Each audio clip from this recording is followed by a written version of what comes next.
In this Photoshop film, we're looking at color grading for my light and bright high key boudoir photography. So on screen we can see here obviously the kind of the before, which is the image on the right hand side, and then the after image, which is on the left. So a little bit kind of more subdued color and obviously a corrected color and so on with it. So let's just quickly escape out of that, and we'll kind of bring all our images in. So the first thing I need to do is I just duplicated this original, so I can kind of get rid of this just by deleting it. Just wanted to show you what the kind of the look was. So really what we're looking at is a kind of a plain white set with a big window softbox to the left hand side, and basically besides for room lighting, like little side lamps, there's nothing else going on. So let's kind of bring all these into the likes of the raw, and we'll see what is going on. So I've just selected all those images, Control R. And then if we kind of look at each of these images, they are pretty much all the same, with pops one or two little kind of tweaks. So let's kind of select them all. I've just opened up the basic window here on the right hand side. If I select all the images now, you'll see that anything which has a blank, so you can see on the exposure is blank, it means that is a slightly different effect between the different photographs, which means that basically all of the color, all of the settings along this whole series of images here are basically all the same. So the only difference would be if I select on the top image, you can see on the exposure now that is 0. If I look at the next one, it's 0. There's no exposure there, but in the next image it's got a plus 0.2 of a stop, and then 0, half a stop, 0.2 of a stop, and then basically we're back to the beginning. So the good news about that, there is not a huge amount of kind of physical work being done.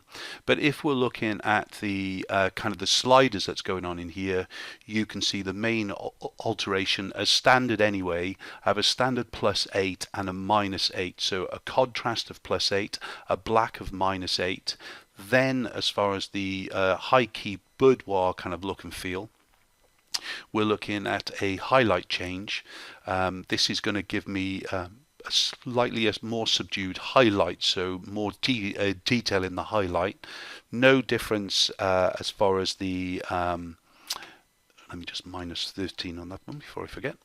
Then basically no difference on the whites. The whites would have a similar effect if I did that. You can see it brighter, less, but that's basically at zero. And the only thing I've done here is add a slight little softness into the basic image, which is the mid-tone sharpness of clarity. That's a -9. Okay, now as a rule of thumb, if you know that you're going to be taking all of these images into Photoshop before you basically view to the client, then there might not be the use of the -9. But this is a very quick fix, so I can kind of show a client images straight away. So the first things first, let's show you how we work. All right, so in other words, let me just go into my presets here, and I'm going to reset all of the changes.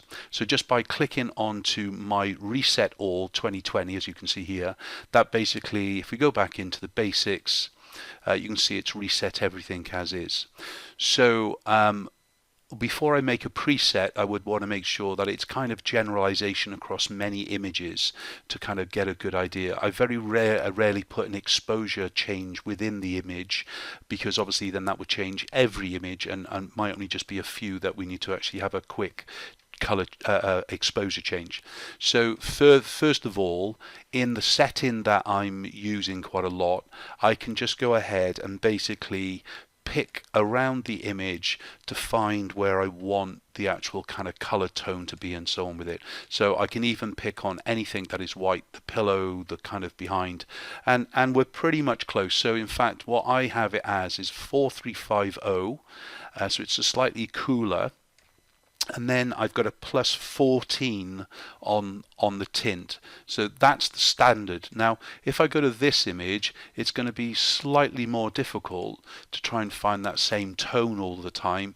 So this is good when you know specifically a kind of a tonal range that you want. You can either enter them in by hand or you create a preset anyway, because we all work in a slightly different coloring. For my color boudoir in the high key set, I am working in a slightly cooled and a slightly kind of, it almost feels like the knocked out color, but it's not. We're not removing anything. All right. So here though, again, the exposure needs to come down a little bit because I need some more information just actually in on the face. But remember, we haven't adjusted anything else yet, so it'd be silly for me to adjust the exposure before I set the kind of the whole look and feel to the image. So let's go back to the first photograph for a minute. And the next thing we want to do is kind of add in the differences. So as by default, as I said, I always have a contrast level of 8 and I have a black of -8. So in other words, I'm increasing the blacks and I'm increasing the contrast just by those two sliders alone. All right, so just that's what it kind of came in as, and this is as it is now. Okay, those are the basic changes that we're going to do. When you're kind of looking at an image like this, you want to go straight into the crop tool, isn't it? You know, and adjust it and everything else.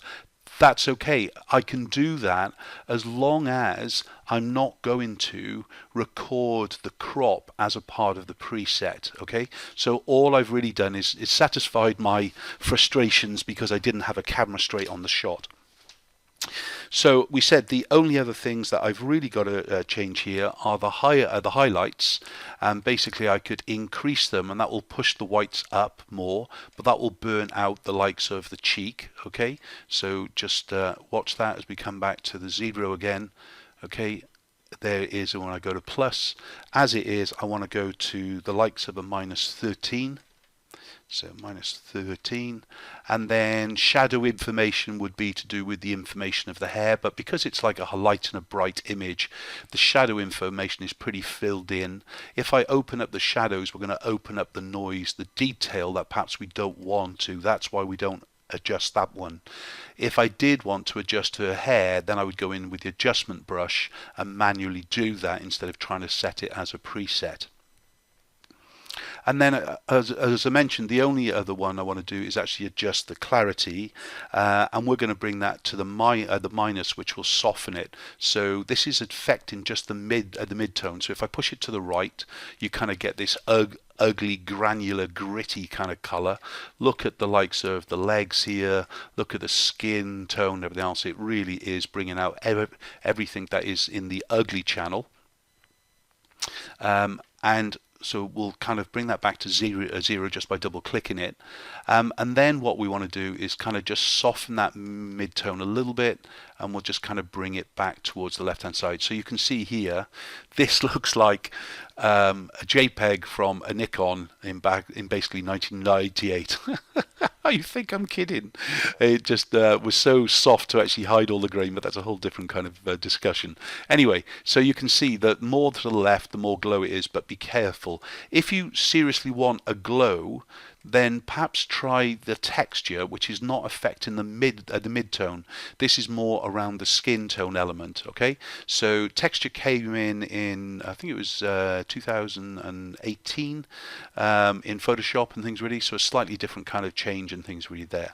But my quick action or preset is based on, as I said, a clarity change of -9, and that's basically it. So once that one image is done, even if I didn't have a preset, I could basically select all the images by Control A, and then all I need to do is basically go to Alt S, which is the sync, and I can decide exactly what I want to affect. So if it is just you know, as it is, I've only affected the basics channel, so I could uncheck pretty much anything else. So I could just go to basics, and then whatever I affected in the basics would be adjusted. What I don't want to do though is adjust the exposure. So as a rule, I'm always unchecking that one.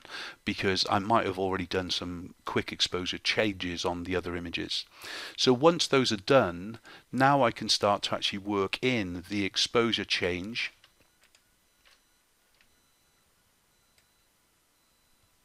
just to lighten and brighten the image, specifically here when we're working against the light. So I mentioned that because it's a quick fix, I can go in fact, and the first things first, there's a slight little bruise on her leg, so I may as well kind of just get rid of that now. Okay, and we also need to lighten the face just a little bit, so I'm going to choose on the adjustment brush just a kind of a quick flick across the face just to lighten that up. So in the next image, again, pressing E to go back to the basics, increasing the exposure just a little bit more, K for the adjustment brush, adjusting the hair a little bit. Next image, again, E to actually adjust the exposure, K to bring the adjustment brush. Next image, and then basically E again for the exposure, K for the adjustment brush, changing that adjustment brush down or whatever. So you can see that is a quick workflow into the likes of my boudoir photography, and that is how I can kind of pretty much get to a viewing fix for the client within around about 15 minutes once I've selected the best images.